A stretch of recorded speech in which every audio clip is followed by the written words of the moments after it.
ونبينا ومولانا محمد صلى الله تعالى عليه وعلى آله وصحبه وسلم تسليما كثيرا كثيرا. أما بعد فقد قال الله تعالى: أعوذ بالله من الشيطان الرجيم. بسم الله الرحمن الرحيم. إن أول بيت وُضِعَ للناس للذي ببكة مباركا وهدى للعالمين.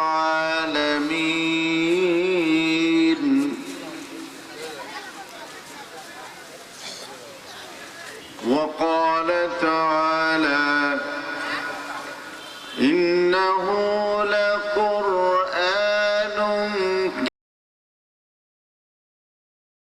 كريم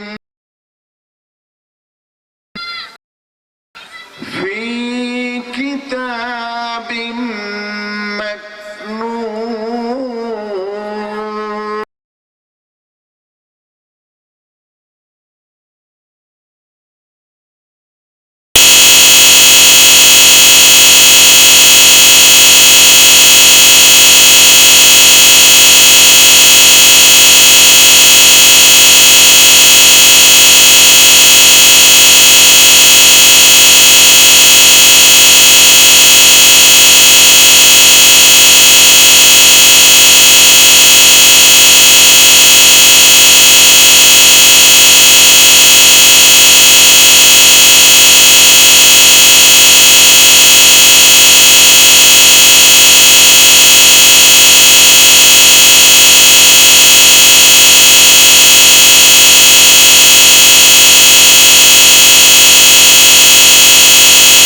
ছিল, ঠিক কিনা বলেন?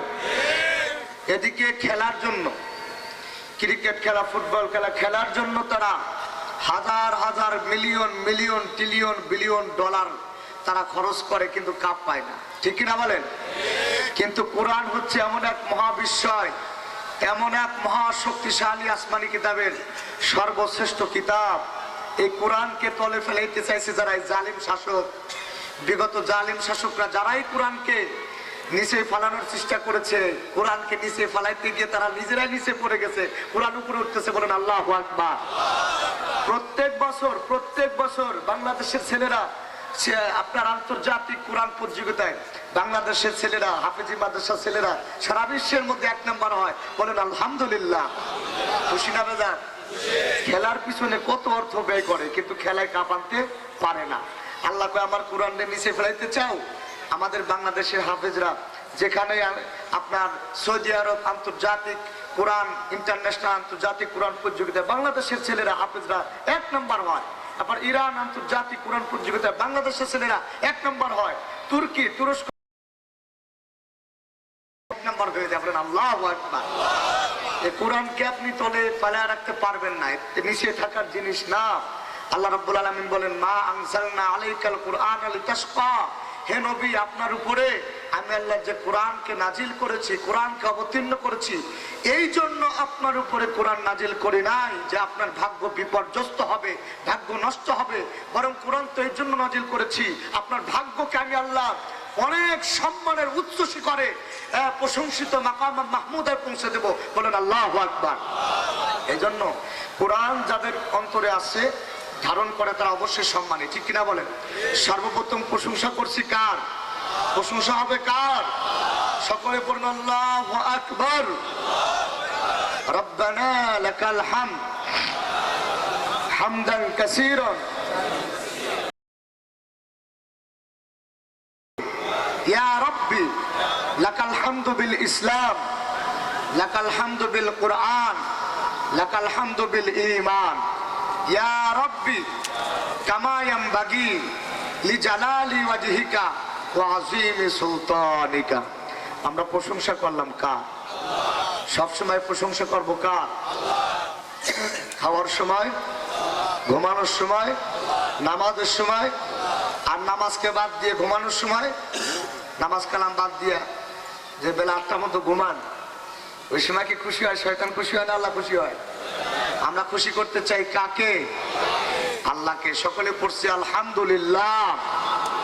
প্রশংসা করলে খুশি হন কে? আর বেজার হন কে?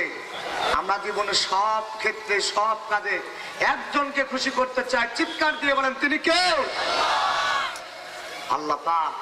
নতুন পাড়ার এখানে তো আমি কয়েক বছর ইমামতি করেছি, আপনাদের সাথে একটা গুড সম্পর্ক, খুব ভালো সম্পর্ক। আপনাদের কথা আমি ভুলতে পারিনি, আমার খুব মনে পড়ে, দোয়াও করি।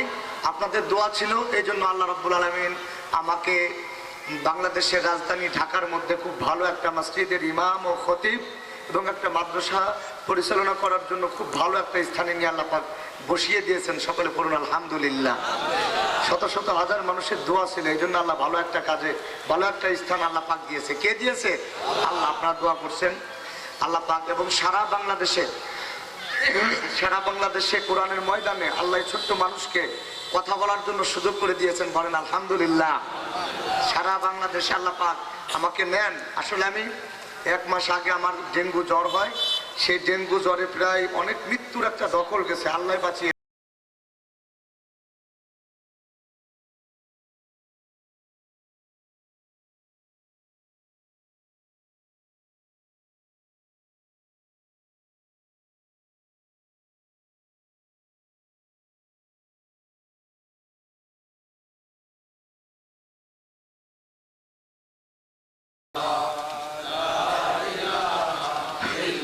লা ইলাহা ইল্লাল্লাহু মুহাম্মাদুর রাসূলুল্লাহ সাল্লাল্লাহু আলাইহি ওয়াসাল্লাম। পৃথিবীতে কেউ তো স্থায়ী হয় না, হোক না সে ফিরাউন কিবা নমরুদ, কেউ ভবে চিরকাল রয় না, কেউ ভবে চিরকাল রয় না, ঠিক না? সবাই কি চিরকাল থাকবো? থাকবো না, কিন্তু আপনার দাদা মারা গেছে, নানা মারা গেছে, আপনার নানা নানি মারা গেছে, একদিন আপনিও থাকবেন, ঠিক কিনা বলেন? পৃথিবীতে কেউ তো স্থায়ী হয় না, হোক না সে ফিরাউন কিবা নমরুদ, কেউ ভবে চিরকাল চিরকাল রয় না। ফিরাউন শেষ তক ছিল না, মৃত্যু তাকেও ছেড়ে দিল না, ঠিক না? ফিরাউন শেষ তক ছিল না, মৃত্যু তাকেও ছেড়ে দিল না। সব রাজা মহারাজা আর মহাবীর, সব রাজা মহারাজা আর মহাবীর, কাউকে সে অবকাশ দেয় না, ঠিক না? পৃথিবীতে কেউ তো স্থায়ী হয় না, হোক না সে ফিরাউন কিবা নমরুদ, কেউ ভাবে চিরকাল রয় না, কেউ ভাবে চিরকাল রয় না। তাহলে আমরা আজকের এই মাহফিল যুব সমাজের উদ্যোগে, যুবকরা, যুবক সহ গোটাই গোলন্দবাসীর উদ্যোগে, সবার প্রচেষ্টায় কোরআনের মাহফিল হয়েছে। সকলে পড়ছে আলহামদুলিল্লাহ। আল্লাহ কিন্তু আপনাদের উপরে খুশি, কারণ কোরআনকে শোনার জন্য কোরআনের একটা অনুষ্ঠান দিয়েছেন। খুশি হয়েছেন কে? আমরা যা শুনবো কোরআন থেকে, ঠিক কিনা বলেন? মান ক্বালা বিহি সাদাকা, কারণ কোরআন থেকে যে কথা বলে সম্পূর্ণ সত্য কথা বলে, বলেন সুবহানাল্লাহ। কারণ কোরআনের মধ্যে কোনো সন্দেহ নাই, কোনো ভুল নাই। যালিকাল কিতাব লা রাইবা ফিহি, পৃথিবীতে একটা মাত্র কিতাব আছে যেই কিতাবে কোনো ভুল নাই, কোনো সন্দেহ নাই, সেটার নাম কি? চিৎকার দিয়ে বলেন, সেটার নাম কি? এই কোরআনে কোনো ভুল নাই। কোরআনের বাইরে যা কিছু আছে, যত বই আছে, যত বড় জ্ঞানী লেখক হোক না কেন, ওই বইয়ের মধ্যে ত্রুটি বিচ্যুতি থাকতে পারে, কিন্তু আল্লাহ এই কোরআনের শুরুতে বলেছে যালিকাল কিতাব, এটি এমন একটি কিতাব লা রাইবা ফিহি, no doubt in the holy Quran. এই কোরআনের সন্দেহের কোনো জায়গাই নাই, বলেন আল্লাহু আকবার। সেই কিতাবে কোনো ভুল নাই, সেই কিতাবটার নাম কি? আল কোরআন। মহাবিশ্বের মহাবিশ্বয় মহাগ্রন্থ আল কোরআন থেকে আমরা কথা শুনতে চাই, ঠিক কিনা বলেন? কারণ কিচ্ছা কাহিনীর সময় শেষ, কোরআন সুন্নাত বাংলাদেশ। গোলন্দের মানুষ স্লোগানই জানে না, কোরআনের তাফসীর শোনেন না নাকি? প্রত্যেকটা মসজিদের ইমাম এবং প্রত্যেকটা বক্তা তাদের দাওয়াত দিবেন, বলবেন সরাসরি কোরআনের তাফসীর করতে হবে। কি করতে হবে? কোরআন থেকে বলতে হবে। মানুষেরা আল্লাহর কোরআনে আছে সব আল্লাহর প্রশংসা। কার প্রশংসা? মানুষ তো আল্লাহর প্রশংসা বাদ দিয়ে খালি মানুষের প্রশংসা শুরু করছে, ঠিক কিনা বলেন? সমস্যা হলো এখানে প্রশংসা হবে শুধুমাত্র একজনের, তিনি কে? আল্লাহর প্রশংসা হবে। এই জন্য কোরআন থেকে আমরা আলোচনা শুনবো। আর যুবকদের সম্পর্কে আমরা একটু দোয়া করব। যে সমস্ত যুবকরা এই মাহফিলে আয়োজন করেছেন এবং পুরা গোলন্দবাসী, নতুন পাড়ার মানুষ সহ সকলের জন্য আমি দোয়া করি। যারা এই মাহফিলে শ্রম দিয়েছেন, কাজ করেছেন, অংশগ্রহণ করেছেন, আল্লাহ সকলের মনের ন্যাক বাসনা আল্লাহ কবুল করুক, বলেন আমিন। আল্লাহ সকলের রোগ শোক দূর করে দিক, বলেন আমিন। সকলের পরিবারের সংসারে আল্লাহ সুখ শান্তি দান করুক, বলেন আমিন। সকলকে আল্লাহ 5 ওয়াক্ত নামাজি বানিয়ে দাও, বলেন আমিন। এবং যাদের আব্বা মা ইন্তেকাল করেছেন, আল্লাহ যেন সকলে আব্বা মাকে মাফ করে জান্নাতের সর্বোচ্চ মাকাম দান করে, বলেন আমিন। শোনেন, আমাদের সংখ্যা বেশি হইলেই যে তারা সফল এমনটা না, ঠিক কিনা বলেন? আল্লাহ রাব্বুল আলামিন বলেন, সমগ্র পৃথিবীর কোন মানুষ যদি আমি আল্লাহ আমাকে রব বলে না মানে, শুধুমাত্র আমার নবী মুহাম্মদ সাল্লাল্লাহু আলাইহি সাল্লাম একজন যদি আমাকে খোদা বলে রব বলে মানে, আমি আল্লাহ আমার রুবুবিয়্যাতের জন্য, রবের জন্য এটা যথেষ্ট হয়ে যাবে, বলেন সুবহানাল্লাহ। আর সমগ্র পৃথিবীতে আমার নবী আমার দোস্ত মুহাম্মদ সাল্লাল্লাহু আলাইহি সাল্লামকে যদি নবী বলে কেউ না মানে, আমি আল্লাহ নিজেই আমার নবীকে নবী বলে ঘোষণা করে দিলাম। আমি আল্লাহ আমার ঘোষণায় আমার নবীর নবুয়তের নবী হিসাবে দাবি করার জন্য যথেষ্ট হয়ে যাবে। বলেন সুবহানাল্লাহ।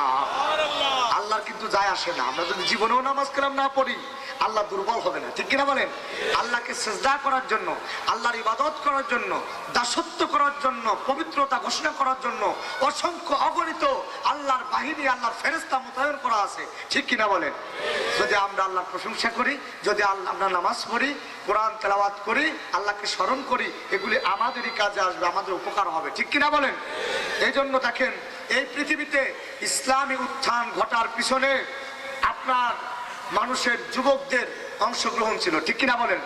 বিশ্বনবীর সাহাবী খালিদ বিন ওয়ালিদ রাদিয়াল্লাহু তাআলা আনহু, যার জীবনী নিয়ে যুগের পর যুগ বিদেশিরা, খ্রিস্টানরা, ইহুদিরা গবেষণা করে। খালিদ বিন ওয়ালিদ রাদিয়াল্লাহু তাআলা আনহু যত যুদ্ধে অংশগ্রহণ করছেন, কোন যুদ্ধে হারে নাই, প্রত্যেকটা যুদ্ধে বিজয় ছিনিয়ে আনছে। বলেন আল্লাহু আকবার। হবে নাই যুবকরা হচ্ছে খালিদ বিন ওয়ালিদ রাদিয়াল্লাহু তাআলা উত্তরসূরি, ঠিক কিনা বলেন? এই যুবকদেরকে শিক্ষা দিতে হবে, খালিদ বিন ওয়ালিদের জীবনী পড়াতে হবে, ঠিক কিনা বলেন? তারপরে সালাহউদ্দিন আইয়ুবী রাহমাতুল্লাহ আলাইহি, এদের জীবনী তো বইটিতে ঢুকানো হয় না, বইয়ের মধ্যে দিবে হলে হাট্টিমা টিম টিম, তারা মাঠে পারে ডিম, তাদের খাড়া দুটি শিং। এইগুলি কি আছে জীবনে? কোনদিন হাট্টিমা টিম টিম দেখছেন? কি সব কবিতা পড়া, উল্টা পাল্টা বইয়ের মধ্যে ঢুকায় এই সমস্ত জিনিস পড়া আমার দেশের মানুষদেরকে পাগল বানায় দিচ্ছে, মূর্খ বানায় দিচ্ছে জাতিকে, ঠিক কিনা বলেন? কোরআনের শিক্ষা নাই, শিক্ষা ব্যবস্থায় সাহাবীদের জীবনী নাই, নবী রাসূলদের জীবনী নাই, আল্লাহ নবীর সাহাবীরা, বিখ্যাত সাহাবী খালিদ বিন ওয়ালিদের জীবনী নাই, আবু বকরের জীবনী নাই, ওমরের জীবনী নাই, ঠিক কিনা বলেন? হ্যাঁ, সবাই আছে আব্বাকে নিয়ে ব্যস্ত, কারে নিয়ে ব্যস্ত? বাপকে হাইলাইট করবার, ঠিক কিনা বলেন? আল্লাহ কয় দাঁড়া, আমার নাম প্রশংসা নাই, আমার নবীদের জীবনে তুই ঢুকাস না, নবীদের কথা বলিস না, ইসলামের কথা বলিস না, আলেমদের দেখতে পারিস না। আল্লাহ একদম বোল্ট আউট করে দিয়েছে, ঠিক কিনা বলেন? আল্লাহ পাক আমাদেরকে এই জালিম থেকে, স্বৈরাচারী থেকে শিক্ষা দান করে, বলেন আমিন। আগামী বাংলাদেশে আমরা সবাই ইসলামী দলগুলোকে সাপোর্ট করব, কোরআনিক শাসন বাংলাদেশে কায়েম হোক। এই জন্য আল্লাহওয়ালা নেককার কোরআনিক শাসক ইসলামিক দলে আমরা ভোট দিয়ে আগামী বাংলাদেশ যেন ইসলামের একটা কোরআনিক শাসন কায়েম হয়, আমরা ইসলামের পক্ষ নেব, পারবো না ইনশাআল্লাহ? আল্লাহ পাক সেটা তৌফিক দেন, বলেন আমিন। কে কে চান বাংলাদেশে কোরআনের শাসন কায়েম হোক? কে কে চান? লিল্লাহি তাকবীর। আল কোরআনের আলো, আল হাদিসের আলো, সংসদে জানো, আল কোরআনের আলো, লিল্লাহি তাকবীর। আল্লাহ পাক বাংলাদেশ 96% মুসলমানের দেশ, এই দেশে যেন কোরআন সংসদে আমরা ঢুকাতে পারি, এইটা দেখে যেন মরতে পারে, আল্লাহ কবুল করে, বলেন আমিন। 96% মুসলমান, আর সেই দেশের সংসদ ভবনের মধ্যে দাদি আর নানি সংবিধান লেখে, একবার দাদি আসে, একবার নানি আসে, একবার চাচা আসে, এরা সংবিধান লেখে, মানুষ লেখে সংবিধান। আল্লাহ বলছে যে কোরআন হচ্ছে আল কোরআন হুয়া দুস্তুরুনা, হে মানুষ, তোমাদের মুসলমান, তোমাদের সংবিধান হবে আল কোরআন, বলেন সুবহানাল্লাহ। এই কোরআনকে মানতে হবে জীবনের সকল ক্ষেত্রে, ঠিক কিনা বলেন? এই কোরআনে আছে সব, এমন কোন বিষয় নাই যা কোরআনে নাই। আল্লাহ পাক বলেন মা ফাররাতনা ফিল কিতাবি মিন শাই, আমি আল্লাহ এমন একটি গ্রন্থ, আসমানি কিতাবের সর্বশ্রেষ্ঠ আসমানি কিতাব নাজিল করেছি, পূর্ণাঙ্গ একটি কিতাব নাজিল করেছি, এমন কোন বস্তু নাই যাই কোরআনে নাই, বলেন আল্লাহু আকবার। সব আছে, সব। আপনার যা দরকার, আপনার ব্যক্তিগত জীবন, পারিবারিক জীবন, সামাজিক জীবন, আন্তর্জাতিক জীবন, রাষ্ট্রীয় জীবন, অর্থনৈতিক জীবন, পররাষ্ট্রনীতি, সব কিছু কোরআন আছে, বলেন সুবহানাল্লাহ। কিন্তু আমরা মুসলমানের সন্তান, শতকরা 99% মুসলমানের ছেলেরা সহি করে কোরআন পড়তে পারে না, ঠিক কিনা বলেন? আমরা মার খাচ্ছি, গোটা বিশ্বে কান ধরে আমাদেরকে উঠাচ্ছে আর বসাচ্ছে ইহুদির বাচ্চারা, শুধুমাত্র এই কোরআন আমরা পড়তে পারি না। কোরআন ঠিকই আল্লাহ আমাদের উপহার দিয়েছে, কোরআনের অর্থ আমরা জানি না, যে কারণে আমরা পিছনে, ঠিক কিনা বলেন? ইহুদিরা যে এত প্লেন বানাইছে, এত রকেট বানাইছে, এত পারমাণবিক বোমা বানাইছে, তারপরে আপনার ড্রোন বানাইছে, এগুলি কি কোরআনের বাইরে? কোরআনের বাইরে? কোরআনের বাইরে না, সব কোরআন থেকে ব্যাখ্যা করে, কোরআন থেকে রিসার্চ করে সব কিছু পারমাণবিক সব কিছু বানায় নামানো যায়, এইগুলা নিয়ে ব্যস্ত থাকি। যেই কারণে আমরা উন্নতি করতে পারতেছি না, ঠিক কিনা বলেন? কিন্তু এই কোরআনের মধ্যে সমস্ত ভান্ডার, ধনী হবেন কিভাবে, রাজত্ব পাবেন কিভাবে, রাষ্ট্রীয় ক্ষমতা যাবেন কিভাবে, কোন প্রক্রিয়ায়, সবকিছু এই কোরআনে আছে। বলেন সুবহানাল্লাহ। এই কোরআনে সব আছে, পৃথিবীর সূচনা থেকে একদম কিয়ামত পর্যন্ত, এবং পরকালে কি বিচার হবে, জান্নাত জাহান্নাম, সবকিছু আছে এই কোরআনে। বলেন সুবহানাল্লাহ। কিন্তু এই কোরআনের শিক্ষা নাই। কোরআনের শিক্ষা না থাকাতে আমরা পিছিয়ে যাচ্ছি। যাই হোক, সালাউদ্দিন আইয়ুবী রহমতুল্লাহ আলাইহি ছিলেন এমন একজন দুর্ধর্ষ যোদ্ধা, মুসলিম সেনাবাহিনীর লিডার। সালাউদ্দিন আইয়ুবী রহমতুল্লাহ আলাইহি যখন ছোট্ট, তখন উনি যে দেশে বাস করতেন, বাগদাদের, ওই দেশে আপনার এক মিস্ত্রি, আপনার এক কাঠ মিস্ত্রি বানাইছে একটা সিংহাসন। কি বানাইছে? ওই যে ইমাম সাহেবরা বড় বড়, ঢাকা শহরে সব মেম্বার বানায়, বড় বড় কাঠের মেম্বার, ইমামদেরকে খুব সম্মান করে বড় বড় রাজকীয় মেম্বার বানায়। ওই মেম্বারের মধ্যে খতিব সাহেব উঠে বক্তব্য দেয় প্রত্যেক জুমায় কোরআন থেকে। তো ওই খুব সুন্দর করে বাগদাদের এক কাঠ মিস্ত্রি অনেক সুন্দর করে, উনি নিজেই মিস্ত্রি, অনেক বড় আপনার সাজ দিয়ে একটা বানাইছে, ওই কি বলে মেম্বার বানাইছে অনেক সুন্দর করে। এত সুন্দর ডিজাইন দিছে, এক রাজা বলছে কত টাকা তুমি চাও, আমি এই সিংহাসনটা কিনে নেব। তখন ওই মুসলিম যে কাঠ মিস্ত্রি, তিনি বলছে এই চেয়ার তুমি হাজার হাজার কোটি টাকা দিলে আমি বিক্রি করব না। বলছে কেন? ওই সময় আমাদের যে ফিলিস্তিন রাষ্ট্রে যে জেরুজালেম মসজিদ, মসজিদুল আকসা, এই মসজিদটা নিয়ে রহস্য আছে। এই মসজিদটা হচ্ছে আমাদের মুসলমানদের প্রথম কিবলা, ঠিক কিনা বলেন? মুসলমানদের প্রথম কিবলা। এই মসজিদটা প্রথম তৈরির কাজ শুরু করেন হযরত দাউদ আলাইহিস সালাম। দাউদ আলাইহিস সালাম ইন্তেকাল করার পর তার সুযোগ্য সন্তান হযরত সুলাইমান আলাইহিস সালাম যখন উনি সিংহাসনে বসলেন এবং নবুয়ত পেলেন, পৃথিবী পরিচালনা করলেন, দাউদ আলাইহিস সালামের সন্তান সুলাইমান আলাইহিস সালাম তখন ওই মসজিদের কাজ আবার আরম্ভ করলেন। এই কাজটা উনি যখন করছেন, জিনদের দিয়ে করাইছেন, জিন জাতিদেরকে দিয়ে করাইছেন, মানুষ না। জিনদেরকে বলছে ওই সমুদ্রের গহীনে সোনা দানা যা আছে সব উঠায় নেয়, স্বর্ণের ইট বানা, সোনা দিয়া মসজিদের নিচে ভিত্তি তৈরি করছে। বলেন সুবহানাল্লাহ। এই মসজিদের নিচে হাজার হাজার টন স্বর্ণ আছে। অনেকবার এই মসজিদের উপর ইহুদিরা আক্রমণ করেছে, তারা দখল করে মসজিদ খুঁজে মসজিদের নিচের থেকে সোনা দানা গাড়ি ভরে সব নিয়ে গেছে। আবার মুসলিম শাসকরা যুদ্ধ করে আবার নিয়ে এসে মসজিদে ঢুকাইছে। বলেন সুবহানাল্লাহ। এরকম অনেকবার হয়েছে। তাফসিরে মারিফুল কোরআনের একটা ব্যাখ্যার মধ্যে আমি এটা দেখছি, লেখা আছে। এরপরে সালাউদ্দিন আইয়ুবী যখন ছোট, তখনও ওই মসজিদুল আকসা ইহুদিদের দখলে ছিল। তখন কাঠ মিস্ত্রি খুব আল্লাহওয়ালা ছিলেন। তিনি বলছে আমি কাঠ মিস্ত্রি, অনেক যত্ন করে, অনেক মনোযোগ সহকারে, অনেক বছর ধরে ডিজাইন করে এই সিংহাসন, এই খুতবা দেওয়ার জন্য এই মেম্বারটা তৈরি করেছি আল্লাহর ঘরে দেওয়ার জন্য। তুমি সমগ্র পৃথিবীর সমস্ত সম্পদ দিলেও আমি এই মেম্বার বিক্রি করব না। বলেন সুবহানাল্লাহ।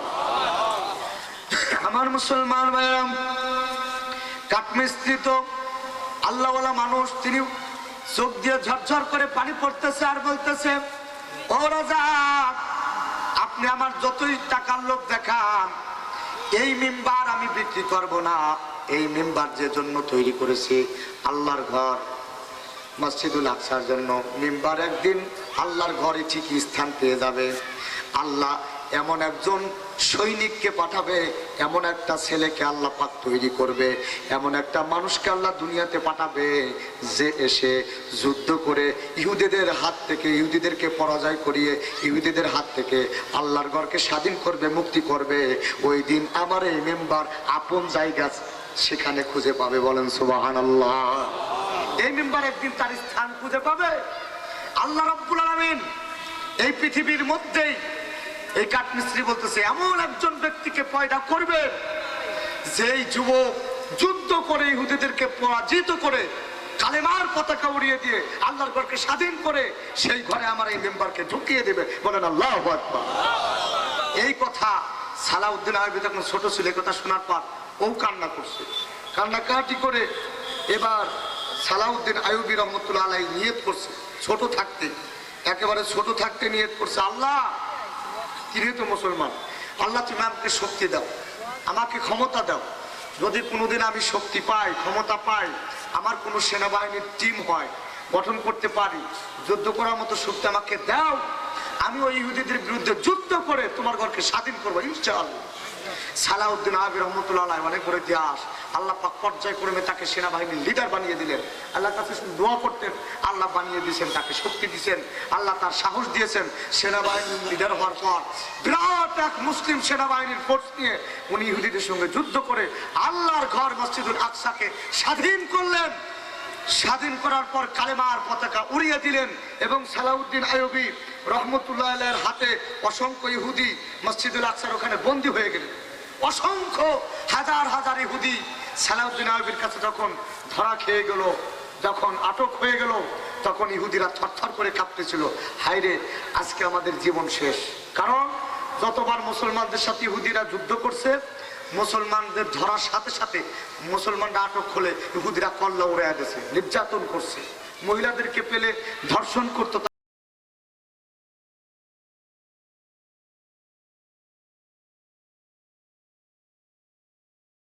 আর যে আপনার ইসরায়েল যুদ্ধ হচ্ছে, রেকর্ড আপনার আল জাজিরা মিডিয়া প্রকাশ করছে যে ইহুদি সৈনিকরা মুসলিম কোনো মেয়েকে ধরলে ধর্ষণ করে, তারপর হত্যা করে।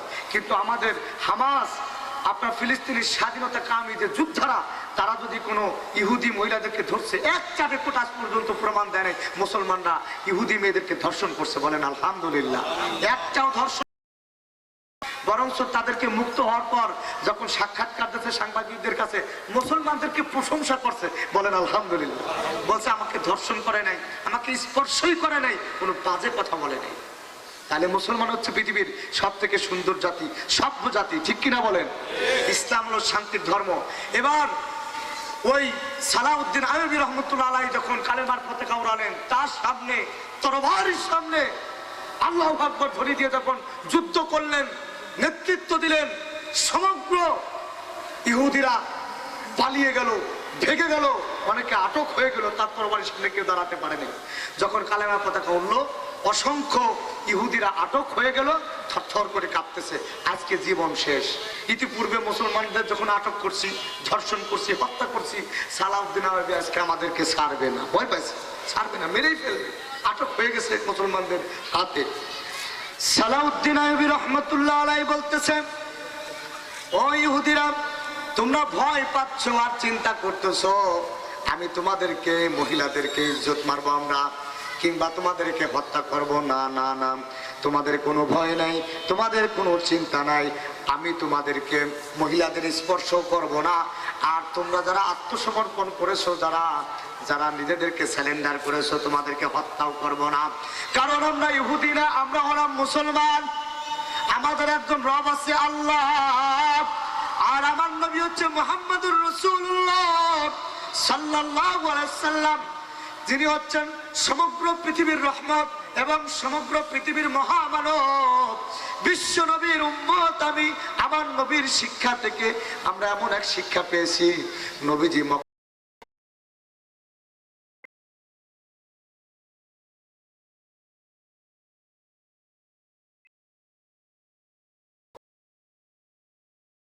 পারতেন, কিন্তু আল্লাহ নবী শাস্তি দেন নাই, ক্ষমা করে দিয়েছেন। আমি সেই বিশ্ব নবীর উম্মত, আমি তোমাদেরকে হত্যা করব না, সেই নবীর উম্মত হিসাবে, মুসলিম হিসাবে তোমাদেরকে সাধারণ ভাবে ক্ষমা করে দিলাম। বলেন সুবহানাল্লাহ। ক্ষমা করে দিলেন। ওরা আশ্চর্য হয়ে গেল, ওরা ভাবছিল নিশ্চিত মৃত্যু, আজকে আটক হয়ে গেছি। কিন্তু ইসলাম এমন একটা ধর্ম, উদার ধর্ম, শান্তির ধর্ম, নবীর শিক্ষা, ওরা বেঁচে গেল, ঠিক কিনা বলেন?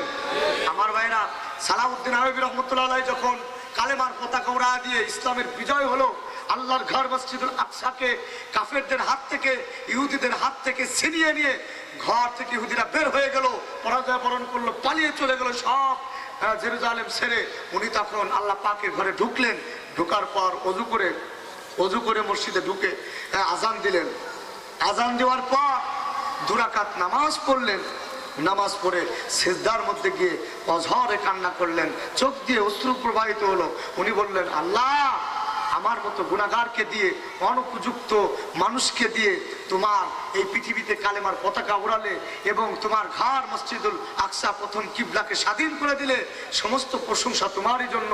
আল্লাহ তোমার রহমতে, তোমার দয়া এটা সম্ভব হয়েছে। উনি 2 রাকাত নামাজ পড়লেন, আজান দিয়ে আল্লাহর ঘরকে একদম স্বাধীন হয়ে গেল, বলেন সুবহানাল্লাহ। এখনো সেই মসজিদ স্বাধীন আছে। এখন সেই মসজিদকে আবার দখল করার জন্য ইহুদিরা মুসলমানদেরকে হত্যা করতেছে, আকাশপথ দিয়ে বিমান থেকে বোম মারতেছে, গোটা গাজা শহর বোম আর বোম ফেলে করে দিয়েছে, তারপরেও মুসলমান নিধন করতে পারে নাই, বলেন সুবহানাল্লাহ। ফিলিস্তিনের মানুষেরা কি করতেছে জানেন? ছোট্ট ছোট্ট মেয়েদেরকে বিয়ে দিয়ে দেয়, ছোট্ট ছোট্ট ছেলে মেয়েদেরকে বিয়ে দিয়ে দেয়, যাতে মুসলিম সংখ্যা বাড়ে আর যুদ্ধ করতে পারে ইহুদিদের বিরুদ্ধে, বলেন সুবহানাল্লাহ। আর আমাদের দেশে নিয়ম করছে, মেয়েদের বয়স হইতে হবে কয় বছর? কয় বছর হইতে হবে? 18 নাকি? আর ছেলেদের কয় বছর? 21। ভয় লাগবে যদি 18 নিচে হয়। 18 বছরের নিচে হইলে মেয়ে বিয়ে দিলে জেল হবে। কি হবে? বেরিয়ে যাবে পুলিশ, আর সংসার করতে পারবে না, ঠিক কিনা বলেন? জেলে থাকতে হবে। এটা হচ্ছে একটা মুসলমানের সংখ্যা কমানোর একটা প্ল্যান, ঠিক কিনা বলেন? মুসলিম সংখ্যা কমানোর একটা কি প্ল্যান? মুসলমান সংখ্যা বৃদ্ধি পাক, এটা আল্লাহও চায়, আল্লাহর নবীও চায়, বলেন সুবহানাল্লাহ। নবীজি একটি হাদিসে বলছে, ফাইন্নাহু কাসীরুম বিমিনাল উমাম, তোমরা ওই ঘরে বিয়ে করো, তোমার শাশুড়িকে লক্ষ্য করো, যেই শাশুড়ির অনেকগুলি বাচ্চা, ওই ঘরে একটা মেয়ে বিয়ে করো, যেন আল্লাহ তোমারও অনেকটি বাচ্চা দেয়, বলেন সুবহানাল্লাহ। বেশি বেশি বাচ্চা নাও, বা ফাইন্নাহু কাসীরুম বিমিনাল উমাম, তোমরা বেশি বেশি বাচ্চা নাও আল্লাহর নামে। আমি নবী, আমার উম্মতের দল ভারী হোক, বলেন সুবহানাল্লাহ। কিয়ামতের দিন কোন নবীর উম্মত থাকবে না, কোন নবীর 1 জন উম্মত, কোন নবীর 60 জন উম্মত, কোন নবীর 80 জন উম্মত। মুহাম্মদ সাল্লাল্লাহু আলাইহি ওয়াসাল্লাম বলছে, আমার উম্মত সবথেকে বেশি হবে।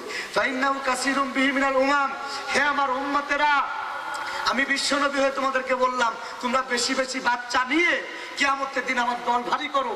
হ্যাঁ, নবীরা শোডাউন দেবে, কিয়ামতের ময়দানে মিছিল দিবে, সব থেকে যেন অনেক বড় শোডাউন আমার হয়, অনেক বড় মিছিল হয়। আমি যেন অগণিত উম্মতদেরকে নিয়ে আখিরাতে কালেমার পতাকা নিয়ে মিছিল দিতে পারি, বলেন আল্লাহু আকবার। আর এই সমস্ত ছেলে হোক মেয়ে হোক, দুইটাই যথেষ্ট। এই সমস্ত কথা ঠিক কিনা? ঠিক কিনা? ঠিক না। আলেমদের বাচ্চা কাচ্চা বেশি হয়, যারা হক্কানি বড় বড় আলেম দেখবেন 22টা 23টা করে বাচ্চা হয়ে যায়, বলে সুবহানাল্লাহ। ওরা সমস্ত সরকারি টাইম পালে না, ওসব পালার টাইম নাই, ঠিক কিনা বলেন? কিচ্ছা কাহিনীর সময় শেষ। কোরআন সুন্নাত বাংলাদেশ, কোরআনের মাহফিল হবে, আবার কিসের অনুমতি লাগবে, ঠিক কিনা বলেন? আল্লাহর জমিনে আল্লাহর কোরআনের তাফসীর হবে, কারো অনুমতির দরকার আছে? অনুমতির কথা কইলি জুতার বাড়ি, ঠিক কিনা বলেন? জুতাইতে পিটাইতে পিটাইতে সুদা পাকার পার করে দিবেন, ঠিক কিনা? বর্ডার পার করতে হবে, ঠিক কিনা? কোরআনের বিরুদ্ধে যে যাবে তাকে জুতাইতে পিটাইতে পিটাইতে বাংলাদেশ থেকে বের করে বর্ডার পার করে দিতে হবে, ঠিক কিনা বলেন? এই জন্য আমাদের দেশে থেকে যেই নেতৃত্ব দিবে তাকে কোরআনের পক্ষে কাজ করতে হবে, ইসলামের পক্ষে, এবং মুসলমানদের বিপক্ষে যাওয়া যাবে না, কোনো ধরবে না। আমরা মুসলমান হয়েছি দেখে যে হিন্দুদেরকে মারবো কাটবো এমনটা ইসলামের শিক্ষা দেয় নাই, ঠিক কিনা বলেন? সূরা কাফিরুনে আল্লাহ পাক বলেন, লাকুম দীনুকুম ওয়ালিয়া দীন, যার যার ধর্ম সেই পালন করো, কেউ কারো ধর্মকে গালি দিও না, আঘাত করো না, ঠিক কিনা বলেন? আমাদের ধর্ম সবচেয়ে শান্তির ধর্ম। দেখেন, স্বৈরাচার যাওয়ার পরেই আলেমরা কত বড় ভূমিকা দিয়েছেন, যে বুঝতে পেরেছেন যে এখন ওই শয়তানের দলের লোকজনই মূর্তি টুর্তি ভাঙ্গা কবে কি যে এই হুজুর নাই কাম করছে, ঠিক কিনা বলেন? ওই চালাকে আমরা বুঝি, ঠিক কিনা বলেন? এই জন্য বাদশাহ আবার লাঠি মাটি নিয়ে দাঁড়াইছিল, বুঝলেন নাই? একদম বলে দিচ্ছে যে যদি কেউ মূর্তি ভাঙতা সে ঠ্যাং ভেঙে দেবে, ঠিক কিনা বলেন? আমরা অনেকে আবার ভুল বুঝছে যে মূর্তি পাহারা দেয় কেন, আসলে মূর্তি পূজার পক্ষে নাম, কিন্তু একটা পলিটিক্স ছিল, ঠিক কিনা বলেন? ওরাই ভাই করবো হুজুররাই কাম করতেছে, এদেশে একটা নাশকতা বাজায় দিতে হুজুর না, ঠিক কিনা বলেন? এই জন্য আপনার সাবধান থাকতে হবে, সতর্ক থাকতে হবে। কোরআনের জ্ঞান, এমন একটা জামানে আমরা আসছি, কোরআনের জ্ঞান না থাকলে আপনি বিপদে পড়বেন 100%। কোরআন শুধুমাত্র আপনাকে সঠিক পথ দেখাতে পারবে, এর বাইরে কোন সাজেশন নেই। আপনি যদি বাড়িতে একটা টিভি কেনেন, একটা ফ্রিজ কেনেন, একটা টেলিভিশন কেনেন, একটা মোবাইল কেনেন, ওই দেখবেন যে মোবাইলের যে বক্স বা টেলিভিশনের যে বাক্স বা ফ্রিজের যে বক্স, তার ভিতরে একটা ছোট্ট একটা ইংরেজিতে নোটবুক বা একটা বই থাকে, ঠিক কিনা বলেন? ওই বইয়ের মধ্যে ইংরেজিতে লেখা থাকে, ওটা তো যারা সাধারণ লোক বোঝে না, কিন্তু ওর মধ্যে আপনার মানে পুরো দিক নির্দেশনা, কিভাবে আপনি ফ্রিজটা ওপেন করবেন, কিভাবে মোবাইলটা ওপেন করবেন, কিভাবে মোবাইল বন্ধ করবেন, মোবাইল সেট করবেন, কিভাবে আপনি টিভি চালাবেন, সব ওই বইয়ের মধ্যে নিয়ম লেখা আছে, ঠিক কিনা বলেন? তা আল্লাহ যে পৃথিবীটা বানাইছেন, এই পৃথিবীটা বানাইছেন কে? পৃথিবীর স্রষ্টা কে? তা আল্লাহ পাক যে পৃথিবীটা সৃষ্টি করছেন, আল্লাহ কি নোটবুক দেয় নাই? পৃথিবীতে কিভাবে চলবেন, কিভাবে সমাজ চালাবেন, কিভাবে ব্যক্তিগত জীবনে চলবেন, কিভাবে পারিবারিক জীবনে চলবেন, কিভাবে সামাজিক জীবনে চলবেন, কিভাবে রাষ্ট্রীয় জীবনে চলবেন। রাষ্ট্র, আপনি প্রধানমন্ত্রী হয়ে আর নিজের হাতে কাগজ আর কলম নিয়ে লিখবেন 18 বছর হলে বিয়ে দেওয়া যাবে না। 5 সাল থাকবে কি আমাদের দিন? 5 চামড়া থাকবে? মানে তুমি তোমার আব্বার নাম ভাগায় তুমি মাপ পাইবা, বাড়ির চোটে একটা লুঙ্গি ছিঁড়ে ফেলাবে, ঠিক কিনা বলেন? আল্লাহর হুকুম মতো আল্লাহর জমিনে আল্লাহর হুকুম মতো চালাইতে হবে, ঠিক কিনা বলেন? আল্লাহ পাক বলেন আল্লাহ লাহুল খালকু ওয়াল আমর, সৃষ্টি যার, আইন চলবে তা। কে বলতেছে? কে? আমি বললাম না, আল্লাহ বলতেছে। তো আল্লাহ যদি বলে সৃষ্টি জগৎ কার? কার? আইন চলতেছে কার? আল্লাহর আইন বাংলাদেশে একটা আছে, সংসদে জানতে আছেন নাকি? ওয়ার্শিপ আছে? নাই। সব বই পাইবেন কিন্তু কোরআন শরীফ পাইবেন না। কি পাইবেন না? সংসদে সব বই পাবেন, কোরআন শরীফ পাবেন না। এই হলো আমরা মুসলমান। নামাজকে কায়েম করো, দিনকে কায়েম করো। কে বলছে? নামাজকে কায়েম করতে বলছে। না, আকিমুস সালাহ। আকিমুস সালাহ মানে নামাজ কায়েম করা। আকিমু শব্দের মধ্যে কায়েম শব্দ আছে।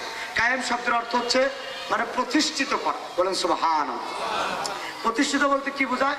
একেবারে রাষ্ট্রপ্রধান, মনে করেন যে আমি দেশের সরকার, আমি একদম সংসদে বসে নামাজের বিল পাস করবো, যে প্রত্যেকটা স্কুল, কলেজ, বিশ্ববিদ্যালয়, তারপরে ইউনিভার্সিটি, সমস্ত কল কারখানা, গার্মেন্টস যা আছে সব জায়গা মসজিদ থাকবে, এবং সব জায়গা আজান পড়ার সাথে সাথে শিক্ষকরা নামাজ পড়বে, ছাত্ররা নামাজ পড়বে, থানায় মসজিদ থাকবে, থানার ওসি স্যার নিজে ইমামতি করবে, পিছনে পুলিশরা নামাজ কালাম করবে, ঠিক কিনা বলেন? তাহলে পুলিশ আর ঘুষ চাইতে পারবে না টেবিল মিছিলে, ঠিক কিনা বলেন? স্যার আর ছাত্রীকে ধর্ষণ করতে পারবে না, ঠিক কিনা বলেন? যদি ছাত্রছাত্রীকে নামাজের শিক্ষা দেয়, এইগুলো তো বাংলাদেশে প্রতিষ্ঠিত নাই, ঠিক কিনা বলেন? হ্যাঁ, এই জন্য আমাদেরকে নামাজকে কায়েমের যে আন্দোলন, সে নামাজকে প্রতিষ্ঠা করতে হইলে ওই দাদি নানীদের ক্ষমতা বসাইলে হবে না, বসাইতে হবে একটা পুরুষ মানুষ, কোরআনের জ্ঞান যার আছে তাকে যদি বসাইতে পারেন, তাহলে এই দেশটা সুন্দর রাষ্ট্র হবে, ঠিক কিনা বলেন? ওই যে আফগানিস্তান যে রাষ্ট্রটা, আফগানিস্তানের নাম শুনছেন? ওই দেশের হুজুরদের একটা দল ছিল, মাদ্রাসা হুজুরদের, তাতে ওই দলের নাম ছিল আপনার তালেবান। কি নাম ছিল? একসময় তালেবান নাম শুনলে ডরে, ঘুরে বাবারে বোম টোম মারে নাকি, আতঙ্ক ছড়ায় দিচ্ছিল সারা দেশে। তালেবানদের নাম শুনলে ডরাইতো মানুষ।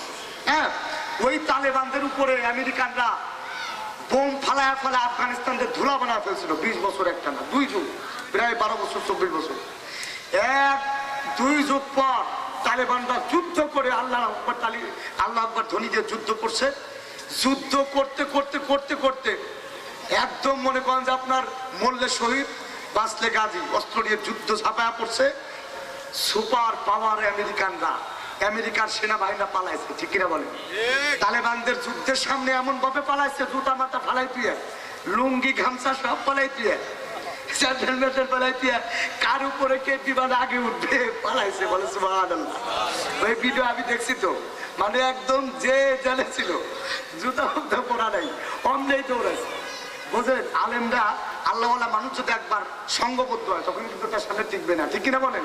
ইমানদার যদি সংঘবদ্ধ হয়। ওই আফগানিস্তান এখন আলেমরা ক্ষমতা আসছে, কোরআনের রাষ্ট্র কায়েম করছে, ইসলামী ইমারত কায়েম করছে, ওই দেশ এখন অনেক ধনী হয়ে গেছে। বলেন সুবহানাল্লাহ। চুরি নাই। কয়দিন আগে ইন্টারনেটে দেখলাম যে একটা ছেলে ব্যাংক থেকে 1 ব্যাগ টাকা উঠায়া পলিথনের সাদা ব্যাগ ভরে আপনার ডলার, টাকা, নোট, বান্ডিল আর বান্ডিল 1 ব্যাগ ভরে নিয়ে যাইতেছে। কেউ থাপাও দেয় না, তাকায়ও না। বলেন সুবহানাল্লাহ। বাংলাদেশে হলে এরকম? বাংলাদেশে ভাড়া মাইরা অটো নিয়ে বাড়িতে যাইতে পারে না। একটা অটোর জন্য মানুষ হত্যা করতেছে। কালকে দেখলাম একটা অটো রিক্সার কয় টাকা দাম, 1-1.5 লাখ টাকার একটা গাড়ি, এই গাড়ির জন্য একটা মানুষকে মেরে ফেলছে। মানুষকে মেরেই ফেলতেছে। মানুষের একটা সংসার আছে, স্ত্রী আছে, তার সন্তান আছে, তাকে হত্যা করে গাড়ি নিয়ে যাচ্ছে। কি একটা দেশ! কোরআনের দেশ না তো। এই দেশটা চলছিল দাদির লেখা, নানির লেখা সংবিধানে চললে তো এই কাহিনী ঘটবে। একমাত্র 100% নিরাপত্তা দিতে পারে আল্লাহর কোরআনের শাসন ব্যবস্থা, ঠিক কিনা বলেন? যেটা ছিল নবী মুহাম্মদ সাল্লাল্লাহু আলাইহি ওয়াসাল্লাম 10টি বছর কোরআন দিয়ে রাষ্ট্র চালাইছে এবং তার সাহাবীরা কোরআন দিয়ে রাষ্ট্র চালাইছে পূর্ণ নিরাপত্তা, বলেন সুবহানাল্লাহ। আমার মুসলমান ভাইরা, খলিফাতুল মুসলিমিন ইসলামের দ্বিতীয় খলিফার জামানায় হযরত ওমর রাদিয়াল্লাহু তাআলা আনহু একদিনকে রাত্রে বেলায় ওমর রাদিয়াল্লাহু তাআলা মদিনার অলিতে গলিতে টহল দিতেন, দেখতেন কেউ চুরি করে নাকি, কেউ ডাকাতি করে নাকি, কেউ জেনা করে নাকি। রাত্রে বেলা প্রেসিডেন্ট ব্যাট হাতের ভিতর নিয়ে নিজেই খুঁজতেন। হযরত ওমর রাত ভরে ঘুরতে ঘুরতে হঠাৎ করে ফজর আজান পড়ে গেল। এমন সময় ঘরের ভিতরে একজন মা তার মেয়েকে গাভীর দুধ দহন করার পর মা তার মেয়েকে বলতেছে দুধের ভিতরে পানি মিশাও, দুধ আছে 5 কেজি, আরো 5 কেজি পানি মিশাও, 10 কেজি দুধ হইলে বেশি টাকায় বিক্রি করা যাবে। মা যখন মেয়েকে বলছে দুধে পানি মিশাও, মেয়ে তখন বলছে না, দুধের ভিতরে পানি মিশানো যাবে না। এটা যদি খলিফা ওমর জানে, ওমরের শাসন কঠিন শাস্তি দিবে, উনি তো ন্যায় বিচার করতেন। মা বলে ওমর তো দেখতেছে না। মহিলা বলতেছে ইসলাম এটাকে, মেয়ে বলতেছে ইসলাম এটাকে হারাম করেছে, মা তুমি এটা করো না। মেয়ে বলতেছে খলিফা ওমরও শুনলে মারবে। মা তখন বলতেছে খলিফা ওমর তো দেখতেছে না, পানি মিশাও। মেয়ে বলতেছে ও মা, খলিফা ওমর এটা দেখতেছে না, আল্লাহু ইয়ারানা, আল্লাহ তো অবশ্যই আমাদেরকে দেখতেছে। আমরা যদি দুধে পানি মিশাই, পৃথিবীর কেউ যদি না দেখে, খলিফা ওমরও যদি না দেখে, অবশ্যই আল্লাহ দেখবে। কিয়ামতের দিন আমাদের শাস্তি হবে। মা আর মেয়ের এই কথা খলিফা ওমর ঘরের পিছনে দাঁড়িয়ে দাঁড়িয়ে সম্পন্ন শুনলেন। শোনার পরে বাড়িতে গিয়ে তার ছেলে ওমরের ছেলে আব্দুল্লাহকে ডাক দিয়ে, ফজরের নামাজ পড়ে আব্দুল্লাহকে ডাক দিয়ে বললো, বাবা, ও বাবা, তোমার বিয়ের বয়স হয়েছে, যাও মদিনার ওই গলির মধ্যে একটা বাড়ি আছে, কুড়ে ঘর, ছোট্ট একটা ঘর, ওই ঘরের মধ্যে একটা মেয়ে আছে, বাবা তুমি বাড়িতে গিয়ে মেয়েটাকে দেখো, যদি তোমার পছন্দ হয় আমি তোমার সঙ্গে মেয়েকে বিয়ে দিয়ে নিয়ে আসবো, বলেন সুবহানাল্লাহ। দেখেন খলিফা ওমরের ছেলে ফজরের নামাজের পরে চলে গেল ওই কুড়ে ঘরে বাড়ির মধ্যে, গিয়ে মেয়েকে দেখলেন, পছন্দ হয়ে গেল। খলিফা ওমর রানীর শাসক সরকার, খলিফা ওমর প্রস্তাব দিলেন, ওই মেয়ের সঙ্গে আব্দুল্লাহকে বিয়ে দিলেন। বিয়ে দিয়ে ওই মেয়ের গর্ভ থেকে ইসলামের 5ম খলিফার জন্ম হয়েছে, বলেন সুবহানাল্লাহ।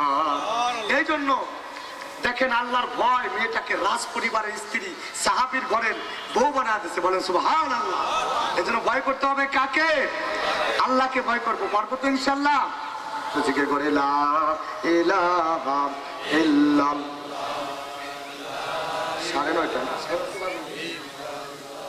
9:40 লা ইলাহা ইল্লাল্লাহু মুহাম্মাদুর রাসূলুল্লাহ সাল্লাল্লাহু আলাইহি ওয়াসাল্লাম। তাহলে আমরা আল্লাহ পাকের ভয় যদি ভিতরে থাকে আমাদের সঙ্গে। ثم من أمة سيد المرسلين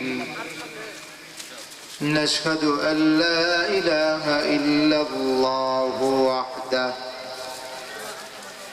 لا شريك له لا ضد له ولا ند له لا مثل له ولا مثيل له لا شبه له ولا شبيه له لا يجري عليه الزمان ولا يتمكن في مكان لا يتصور بتصور ولا يتصف بكيفية ولا كمية فإنه عز وجل الأحد الصمد الذي لم يكن له كفوا أحد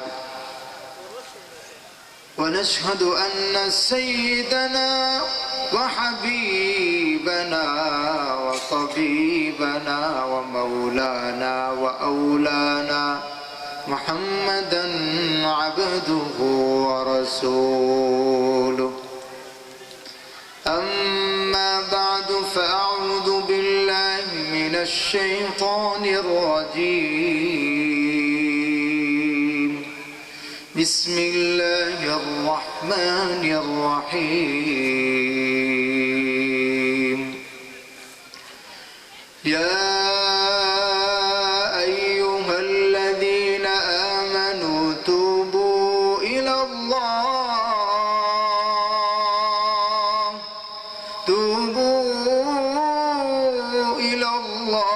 توبة نصوحا عسى ربكم أن يكفر عنكم سيئاتكم ويدخلكم جنات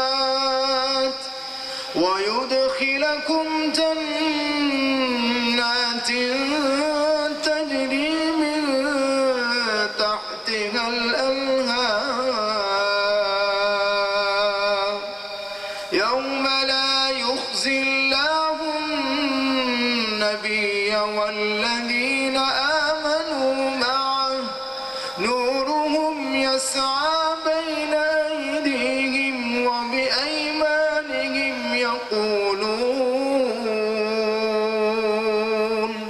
يقولون ربنا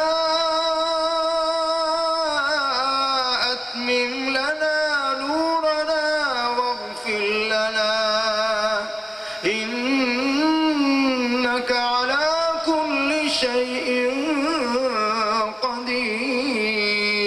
قدير. وقال تعالى في آية أخرى وأن استغفروا ربكم ثم توبوا إليه يمتعكم متاعا حسنا إلى أجل مسمى ويؤت كل ذي فضل فضله وإن تولوا فإني أخاف عليكم عذاب يوم كبير. وقال تعالى في آية أخرى واستغفروا ربكم ثم توبوا إليه إن ربي رحيم ودود. وقال رسول الله صلى الله تعالى عليه وسلم التائب من الذنب كمن لا ذنب له أو كما قال صلى الله تعالى عليه وسلم. درود شريف. اللهم صل على محمد وعلى آل محمد كما صليت على إبراهيم وعلى آل إبراهيم إنك حميد مجيد.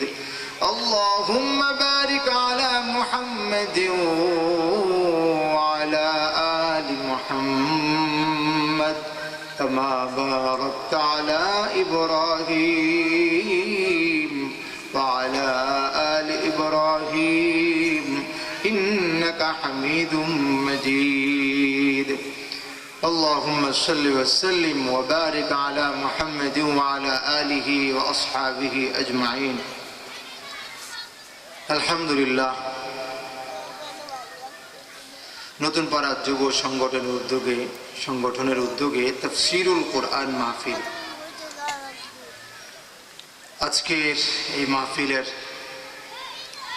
সম্মানিত সভাপতি জনাব হযরতুল আল্লাম হযরত মাওলানা আমিনুল ইসলাম কাসেমী দামাত বরকাতুহুমুল আলিয়া সহ অন্য উলামা ইকরাম, আমার সামনে উপবিষ্ট দিন দরদি মুসলমান, পর্দার আড়ালে অবস্থানরতা মা ও বোনেরা, আমি আজকে আপনাদের সামনে একটি বিষয় তথা তাওবা এবং ইস্তেগফারের গুরুত্ব তাৎপর্য এ বিষয়ে কিছু আলোচনা করার চেষ্টা করব ইনশাআল্লাহ। ওয়া মা তাওফীকি ইল্লা বিল্লাহ। সম্মানিত হাজরিন, শুরুতেই একটু বলি, আমি আপনাদের এলাকায় নতুন, অনেকে আমাকে প্রথম দেখছেন, ঠিক কিনা? মেহমান যদি আসে তো মেজবান কি ঘরে থাকতে হয় নাকি ঘরের বাইরে থাকতে হয়? মেহমানের সব থেকে বড় আপ্যায়ন হলো মেজবান তার কাছে থাকা। এখন আপনারা আমাকে মেহমান হিসেবে দাওয়াত দিয়ে নিয়ে এসেছেন, আপনারা যদি উঠে চলে যান, আস্তে আস্তে উঠে থাকেন, তো মেহমানের মন কি ভালো লাগবে? ভালো লাগবে না। এটা মেহমানদারি হলো না। আপনারা কি চান আপনাদের মেহমান এখান থেকে কষ্ট পেয়ে যাক? কেউ চায় না। মেহমানের ইজ্জত করা, সম্মান করা, এটা অনেক অনেক গুরুত্বপূর্ণ এবং অনেক সওয়াবের কাজ। এজন্য আমি আপনাদেরকে সব থেকে বড় খুশি হব যদি আপনারা রাত তো 10টাও বাজে না এখনো, এত আগে সাধারণত প্রধান বক্তাদেরকে উঠানো হয় না, তো এই জন্য আপনারা একটু শেষ পর্যন্ত থাকার চেষ্টা করবেন তো ইনশাআল্লাহ। ওঠাউঠি করলে তখন আলোচনা সুন্দর হয় না, মনোযোগ নষ্ট হয়ে যায়, বক্তারও মনোযোগ নষ্ট হয়, পরিবেশ নষ্ট হয়। এই জন্য যুবকদের এই যে কুরবানি, এই যে কষ্ট, এটাকে মূল্যায়ন করার জন্য হলেও শেষ পর্যন্ত দোয়া করে যাবেন তো ইনশাআল্লাহ। যুবকরা অনুপ্রেরণা পাবে আপনাদের থেকে, তারা খুশি হবে, তারা সামনে আরো দিনের প্রোগ্রাম করতে উৎসাহী হবে। এর জন্য আপনারা যদি মনোযোগী হয়ে বসেন শেষ পর্যন্ত, আল্লাহ পাক খুশি হবে, যুবকরা খুশি হবে, এই মেহনত, এই মেহনতটাও সফল হবে ইনশাআল্লাহ। এই জন্য মোনাজাত করেই যাওয়ার চেষ্টা করব ইনশাআল্লাহ। ঠিক আছে ভাই? ইনশাআল্লাহ। আমি কি বিষয় আলোচনা করার কথা বললাম?